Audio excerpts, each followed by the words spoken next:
Good morning students. Today we will do chapter 3 जो हमने बहुत बार क्लास में किया है, जन पोषण तथा स्वास्थ्य।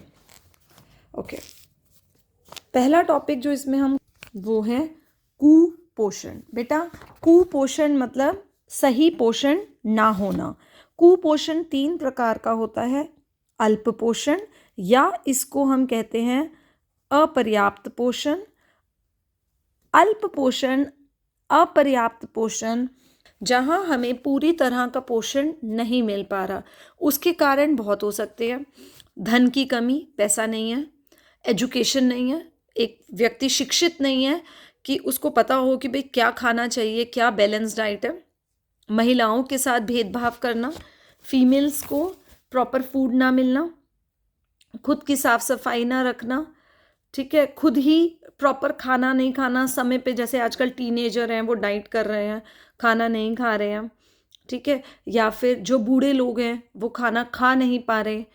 पर मेजरली ये रीजंस होते हैं जहाँ हमारे पास धन नहीं है, हमारे पास मनी नहीं है, हमारे पास सोर्सेज नहीं है, ठीक है, या हमारी फीमेल्स का ध्यान नहीं रखा जा रहा, प्रेग्नेंट लेडीज़ का ध्यान नहीं रखा जा रहा। उस केस में माँ को भी पूरा पोषण नहीं मिल रहा, और गर्भ में जो आपका जो गर्भ में बच्चा पल रहा है उसे भी पूरा पोषण नहीं मिल पाता। रोग, संक्रमण, इन्फेक्शंस की वजह से भी ये अल्प पोषण हो। नेक्स्ट आता है अत्यधिक पोषण। अत्यधिक पोषण वहाँ होता है बेटा जहाँ अत्यधिक मतलब ज़्यादा खा रहे हैं। वो ज़्यादा क्यों खा रहे हैं? या तो हमारे लाइफस्टाइल में ऐसा है कि भाई हम पूरा टाइम जस्ट बैठे हैं टीवी के आगे और खा रहे हैं। हमारे पास समय ही नहीं है, पूरा दिन हम जॉब में बिजी हैं, बैठने की जॉब है हमारी, हम वहाँ पे खा रहे हैं। या हमारा जंक फूड, फास्ट फूड हम बहुत ज़्यादा खा रहे हैं।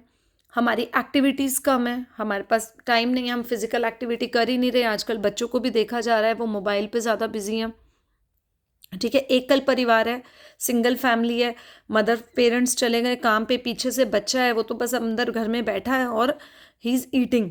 तो इसे कहते हैं अत्यधिक पोषण। नेक्स्ट है असंतुलित पोषण। संतुलित पोषण क्या होता है? जहाँ पे हम सारे भोजन तत्व, सारे पोषण तत्व, सारे भोजन के खाद्य पदार्थों को सही मात्रा में अपने शरीर की आवश्यकता के हिसाब से खाते हैं।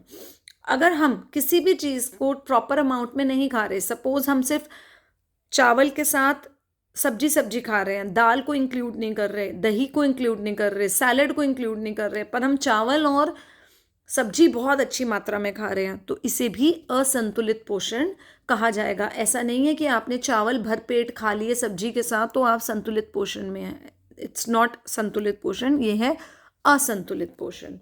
भारत में कुपोषण का दोहरा भार है। दोहरा मतलब डबल भार।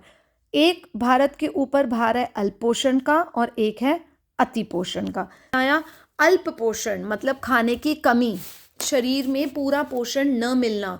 बेशक वो धन की कमी की वजह से है, नॉलेज की कमी की वजह से है, माताओं फीमेल्स के साथ किया गया, गर्ल्स के साथ किया गया भेदभाव की वजह से है, प्रेग्नेंट लेडी का ध्यान नहीं रखा गया, किसी भी कारण से जब पोषण की कमी आ जाए तो हम अल्पोषण कहते हैं। इसके कारण हमें क्या बीमारियां हो सकती हैं? IDA, IDD, वैड, PEM, ये हम लेटर डिटेल में डिस्कस करेंगे।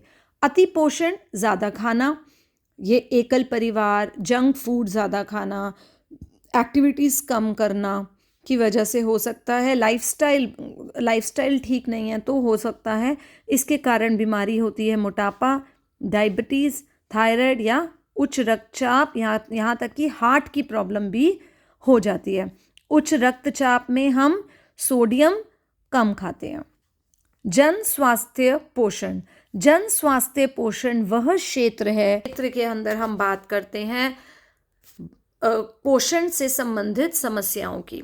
पोषण, खान पान, पोषण तत्व की कारण की कमी से जो हमें समस्याएं हो जाती हैं, जो हमें हेल्थ प्रॉब्लम्स हो जाती है, उनकी रोकथाम कैसे करें, उनका निवारण कैसे करें, जिससे कि हमारे भारत के अंदर, हमारे समाज के अंदर पोषण जो है, हमारा जो स्वास्थ्य है लोगों का, पोषण संबंधित स्वास्थ्य जो है उसको हम बढ़ावा दे सके। तो इसे कहते हैं स्वास्थ्य पोषण। समुदाय, समुदाय वो ग्रुप होता है बेटा जो किसी ना किसी एक पॉइंट में आपस में कॉमन हो, जो कुछ सामान्य विशेषताएं आपस में शेयर करें, जैसे कि हो सकता है उनकी भाषा एक जैसी हो, उनका राज्य एक जैसा हो, उनकी जीवन शैली एक जैसी हो, या उनकी स्वास्थ्य सेवाएं एक जैसी हो, उसे कहते हैं समुदाय। अल्प पोषण के कारण, अल्प पोषण के कारण में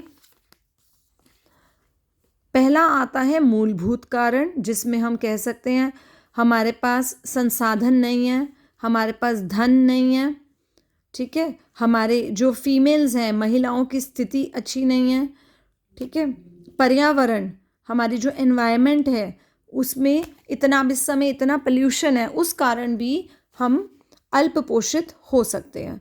घरेलू पारिवारिक कारण में भोजन की कमी, मदर और शिशु की देखभाल में ठीक से ना करी गई हो, साफ पीने का जल नहीं है, उस घर में स्वच्छता नहीं है, स्वास्थ्य सेवाओं की कमी है, महिलाओं, वृद्धजनों और बालिकाओं, छोटी लड़कियों के साथ भेदभाव किया जा रहा है, शिक्षा की कमी है। इन कारण से भी हमें अल्प पोषण हो सकता है।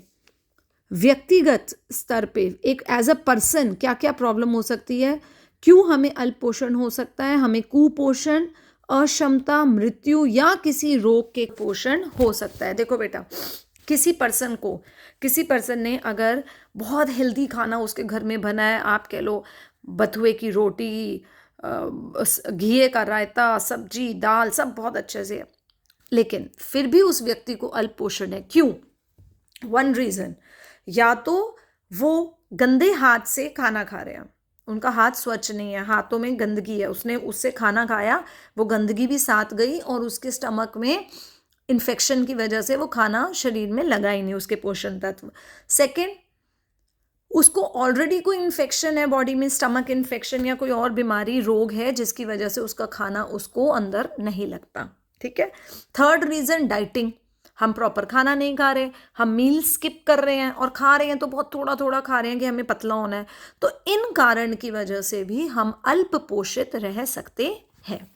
आगे देख, भारत में पोषण संबंधित समस्याएं, दो तरह की भारत में पोषण संबंधित समस्याएं हैं, पीईएम और छिपी भूख। प्रोटीन, एनर्जी, मैल न्यूट्रिशन। प्रोटीन, ऊर्जा, कुपोषण, जिसमें आता है सूखा रोग और क्वाशियोरकर। छिपी भूख में ये तीन आते हैं। इसको छिपी भूख है। सूक्ष्म तत्व वो तत्व, पोषण तत्व हैं जो हमारे शरीर में बहुत कम मात्रा में आवश्यक होते हैं। जब उनकी कमी हमारे शरीर में होती है तो हमें रियलाइज नहीं होता, हमें पता नहीं चलता कि हमें आयरन की कमी हो रही है, विटामिन ए की कमी हो रही है या आयोडीन की कमी हो रही है, हमें पता नहीं चलता। इसीलिए इसे कहते हैं छिपी भूख। जब आपको एनर्जी की कमी होती है, आपको लगता है अरे मैं ना थक रही हूँ, मुझे ना एनर्जी नहीं है ना। आपको प्रोटीन की भी कमी होती है, तब भी आपको पता चलता है कि आपके अगर मसल्स में दर्द हो रही है, आपकी टांगों में दर्द होता है, तो आप कहते हो, मम्मी भी बोल देती है तू ना दाल खाया कर, तेरे में ना प्रोटीन नहीं है, हाइट बढ़ने के लिए ना प्रोटीन चाहिए होता है, बोलते हैं ना ऐसे। तो लेकिन आयरन, आयोडीन, विटामिन ए, ऐसे सूक्ष्म पोषक तत्वों की कमी, तब उनके सिम्टम्स बाहर निकलते हैं, जब एक्चुअली में हमें सिम्टम्स बाहर आने लगते हैं जब उसकी कमी बहुत ज़्यादा शरीर में हो जाती है। तो इसीलिए उसको कहते हैं छिपी भूख। अब हम एक एक करके सारे टॉपिक्स को, इन वाले पोषण संबंधित समस्याओं को डिस्कस करेंगे। तो अब हम समझेंगे सूखा रोग, मरासमस। जो सूखा रोग मरासमस है वो पोषक तत्वों की कमी की वजह से होता है। ये 15 महीने तक के बच्चे में देखा जाता है, जब माँ उसको समय से पहले दूध छुड़वा देती हैं या ऊपरी आहार, जो उसको एक्स्ट्रा भोजन दिया जा रहा है, उससे भी उसको इतना पौष्टिकता नहीं मिल पा रही। इसको सूखा रोग को मरासमस भी कहते हैं। मरासमस शब्द का अर्थ होता है व्यर्थ। आप देख सकते हैं कि बच्चा सूखा रोग से पीड़ित है। इसका आप देखिए, इसकी मांसपेशियां कितनी दिख रही हैं, देखो कैसे इसकी मसल्स, हड्डियां बाहर दिख रही हैं। इसका बच्चे का चेहरा बंदर जैसा या बूढ़े व्यक्ति जैसा लगने लगता है। बच्चा चिड़चिड़ा हो जाता है। जब माँ उसको दूध पिलाती है तो वह बहुत भूखा सा लगने लगता है। मांसपेशियाँ कमज़ोर, बच्चे का चेहरा बंदर जैसा, बच्चा चिड़चिड़ा हो जाता है। माँ दूध पिलाती है तो वह बहुत भूखा सा प्रतीत होता है। अक्सर ऐसे बच्चों का, सूखा रोग से पीड़ित बच्चों के पेट खराब रहते हैं। इनमें पानी का ठहराव नहीं देखा जाता। Next, kwashiorkor. क्वाशियोरकर बेटा है जब एक क्वाशियोरकर में क्या होता है, बच्चे को कैलोरीज नहीं मिल रही, ठीक है, ऊर्जा नहीं मिल रही। अब उसका शरीर क्या करता है, उसके शरीर में पड़े हुए प्रोटीन को वो यूज़ करता है और उस प्रोटीन से ही वो ऊर्जा अपनी निकालने लग जाता है। क्वाशियोरकर होता है 1 से 5 वर्ष के बच्चों में। आप देख सकते हैं ये बच्चा क्वाशियोरकर से पीड़ित है। इसका चेहरा देखो कैसे गोल सा लग रहा है, इसका पेट देखो कितना बड़ा सा लग रहा है, बड़ा पेट है ना। और जबकि मरासमस में क्या था, बिल्कुल सूख गया, ये सूखा रोग है, बिल्कुल सूखा सा बच्चा है। यहाँ पे क्या हो रहा है, इस बच्चे का चेहरा चांद सा लगेगा। इसमें पानी का ठहराव होता है। पानी के ठहराव को बोलते हैं एडीमा। ये 1 मार्क्स के MCQ में एक बार आया हुआ है। एडीमा मतलब पानी का ठहराव। आप देखें अगर ध्यान से, इसके बॉडी में यहाँ पे पेट पे फैट नहीं है, ये पानी का ठहराव है। वसा युक्त यकृत के कारण पेट फूल जाता है। देखो, वसा युक्त यकृत, लिवर। बच्चा चिड़चिड़ा हो जाता है। भूख बिल्कुल भी नहीं लगती। उसका पेट खराब रहता है, यहाँ तक कि उसका मल तरल सा हो जाता है। उसके बाल तांबे से लाल रंग के हो जाते हैं। उसके शरीर में पानी भर जाने के कारण बच्चा चलने में बच्चे को कठिनाई होती है। आपका क्वाशियोरकर मरासमस, ये भी आ सकता है कि क्वाशियोरकर और मरासमस में डिफरेंस लिखिए। ये भी आ सकता है कि ये जो 2 बच्चों की मैंने फ़ोटो आपको दिखाई हैं, एक की फ़ोटो आ जाए और वो बोलें कि फ़ोटो पहचान के बताइए बच्चे को कौन सा रोग है, ठीक है। एक आगे और कर लेते हैं। सूक्ष्म पोषक तत्वों की कमी यानी कि छिपी भूख। इसमें हम पहला ले रहे हैं IDA। IDA, इन वर्ड्स को याद करने का तरीका क्या है? IDA, देखिए इसको पहले अब मैं आपको समझाती हूँ कि इन वर्ड्स को याद कैसे करना है।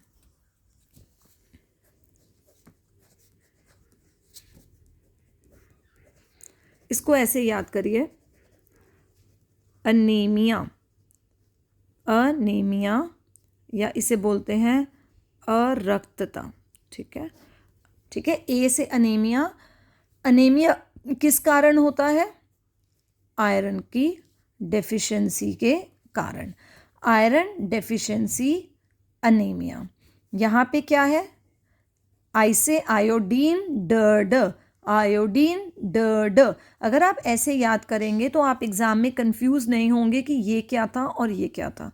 और वैट तो बहुत आसान है, vitamin A deficiency, A deficiency, ठीक है। आयोडीन, ड, अनीमिया, आयरन, ठीक है बेटा। तो अनीमिया में क्या हम देखेंगे, खून में हीमोग्लोबिन की कमी से हो जाता है अनीमिया। आयरन का कार्य क्या है? आयरन हमारे खून में हीमोग्लोबिन बनाने का काम करता है। हीमोग्लोबिन क्या करता है? हीमोग्लोबिन ब्लड के साथ अटैच हो, वो ब्लड वेसल, ब्लड का एक पार्ट होता है जो ऑक्सीजन से कंबाइन होके हमारे सारे ऑर्गन्स को ऑक्सीजन पहुंचाता है, हीमोग्लोबिन, ठीक है। और अगर हीमोग्लोबिन नहीं बन पा रहा, हमारे शरीर में आयरन नहीं है, तो बीमारी का नाम है अनीमिया। नॉर्मल हीमोग्लोबिन लेवल कितना होना चाहिए? 12 मिलीग्राम पर 100 ml ब्लड, ओके। इस रोग के होने के मुख्य कारण क्या कारण है जो हमारे बॉडी में लोहा, आयरन कम हो जाता है? हम अपने फूड में आयरन कम ले रहे हैं तो हो जाएगा। हमारे फूड में, खाने में आयरन को हिंदी में लोहा तत्व कहते हैं। लोहा तत्व कम लिया है फूड में तो होगा। सेकंड, हम खा तो भरपूर आयरन रहे हैं लेकिन उसको हमारी बॉडी अवशोषित, अब्जॉर्ब नहीं कर पा रही। थर्ड, हमारे जब साइकिल हो रही है, पीरियड्स हो रहे हैं, जो किशोर अवस्था में गर्ल्स आती हैं, उनके पीरियड्स इतने ज़्यादा हो जाते हैं कि उनकी भी ब्लड लॉस हो जाता है और वो उस टाइम डाइट कर रही हैं, खाना ठीक नहीं खा रही, इसलिए भी उनको आयरन डेफिशिएंसी हो जाती है। इसी कारण आप लोगों को स्कूल में आयरन टेबलेट्स भी दी जाती हैं। किसी रोड एक्सीडेंट, किसी एक्सीडेंट की वजह से बहुत ज़्यादा खून बह गया तो हमें आयरन डेफिशिएंसी हो सकती है। पेट में कीड़े अगर होंगे तो भी आयरन डेफिशिएंसी होगी, लोहे तत्व की कमी होगी, क्योंकि शरीर में आयरन अब्जॉर्ब नहीं होता। इसके लक्षण देखिए, अरक्तता अनीमिया के लक्षण, शारीरिक थकान होना, थोड़ा सा काम करने पे सांस फूलना, सर में दर्द होना, सर में चक्कर आना, नज़र कमज़ोर होना, नींद न आना, कम भूख लगना। अधिक आयु के व्यक्तियों में छाती में दर्द भी देखा जाता है। अधिक आयु के व्यक्तियों में आयरन की कमी की वजह से छाती में दर्द भी देखा जाता है। कोइलॉन्चिया एक स्टेज है जिसके अंदर जो नाखून हैं वो चम्मच के आकार के हो जाते हैं। आयरन की कमी की वजह से नाखून चम्मच के आकार के हो जाते हैं, इसे कहते हैं कोइलॉन्चिया। और गर्भवती महिलाओं में पीका नाम की स्टेज आ जाती है जिसमें वो मिट्टी, चूना, रेत खाने का उनका मन करता है। ये क्यों होता है? अगर आपको लोहे की कमी है प्रेग्नेंट लेडी में तब होगा पीका। अत्यधिक रक्त क्षीणता से पीड़ित रोगी अक्सर मानसिक रोग से भी ग्रस्त हो जाते हैं। रक्त क्षीणता मतलब अनीमिया। अरक्तता को रक्त क्षीणता भी कहा जाता है। कर लिया iron deficiency, anaemia. Next topic हम नेक्स्ट वीडियो में करेंगे।